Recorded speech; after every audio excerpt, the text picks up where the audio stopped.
Sud Radio vous explique à 7h47 autour de la réforme des retraites. Nous sommes avec Jean-Louis Bourlanges, qui est député MoDem. Bonjour Jean-Louis Bourlanges. Selon vous, la réforme du gouvernement n'est pas assez ambitieuse, hein, c'est ce que j'ai lu. Qu'est-ce que vous voulez dire par là? Non, je ne dis pas du tout qu'elle n'est pas assez ambitieuse. Je crois qu'une vraie réforme devrait aller plus loin, oui. Mais je comprends très bien que le gouvernement ne puisse pas aller plus loin compte tenu de l'ampleur des réactions suscitées par des propositions qui sont prudentes. Je crois que c'est de la prudence plutôt que de la timidité. Mais effectivement, c'est un très grand chantier et qui pose, à mon avis, au-delà des problèmes dont on discute, c'est-à-dire l'âge, la durée de cotisation, qui pose vraiment le problème des rapports des Français au travail et notamment le problème des seniors, des 60-70 ans au travail, car je crois que nous avons vraiment un déficit important. Nous avons 17% de seniors de moins que la moyenne de l'OCDE qui travaillent, et c'est pas pour rien. C'est parce que sans doute le travail n'est pas organisé pour les seniors. Donc il y a énormément de choses au-delà de cette réforme à faire pour aménager à travers la négociation sociale, le travail des seniors. Ouais. Donc il faut persister, vous dites, dans cette réforme. Et sur quel point le gouvernement pourrait revenir ou en tout cas essayer de dialoguer et d'aménager pour donner satisfaction aux syndicats? Je crois vraiment que c'est très difficile. Il y a énormément de choses dans cette réforme qui ont été données. D'ailleurs, les Français, ils sont intéressants à suivre. Quand on leur demande ce qu'ils en pensent, ils prennent dans la réforme, ils prennent tout le sucré, c'est-à-dire toutes les mesures sociales qui accompagnent la réforme. Et en revanche, ils font la grimace devant le salé, c'est-à-dire l'augmentation de la durée du travail. Ça, il faut y passer. Il faut que les gens travaillent plus longtemps si on veut équilibrer non seulement les régimes de retraite, mais même le commerce extérieur. Si nous avons un déficit commercial comme nous l'avons, c'est parce que nous consommons plus que nous produisons. Ce sont des choses qu'il faut envisager. Il faut effectivement travailler à la fois plus et mieux.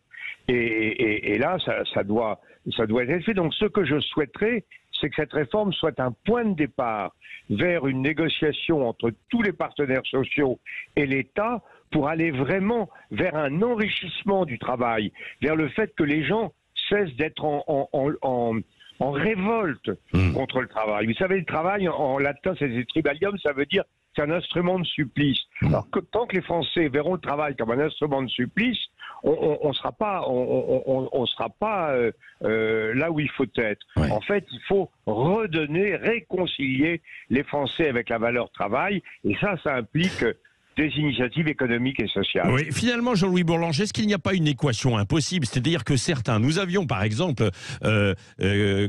Claudine tout à l'heure, 76 ans, qui continue. Elle est monitrice d'auto-école. Elle dit, ça donne du sens à ma vie. Alors elle dit, moi je me porte bien en faisant ça, mais je comprends beaucoup d'autres qui ne peuvent pas travailler, qui ne donnent pas en fait du sens ou qui ont des métiers très pénible. Est-ce qu'on ne devrait pas être davantage finalement dans le détail sur du travail un peu à la carte après un certain âge, disons après 60 ans?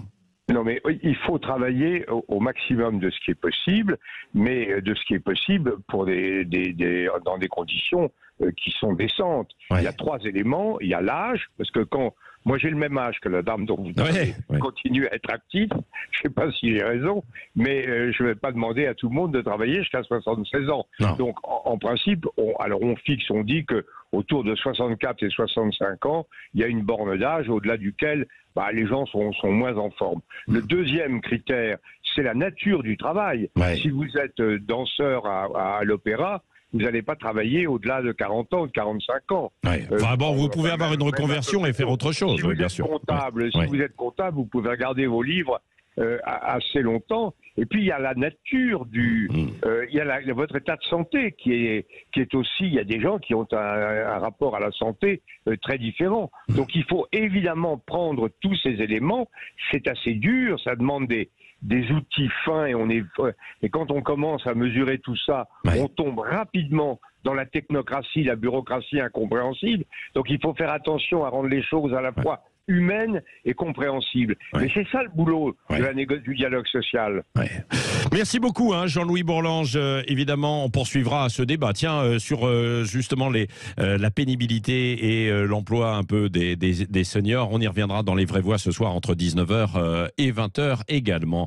Merci Jean-Louis Bourlange. Il est 7h52 sur Sud Radio.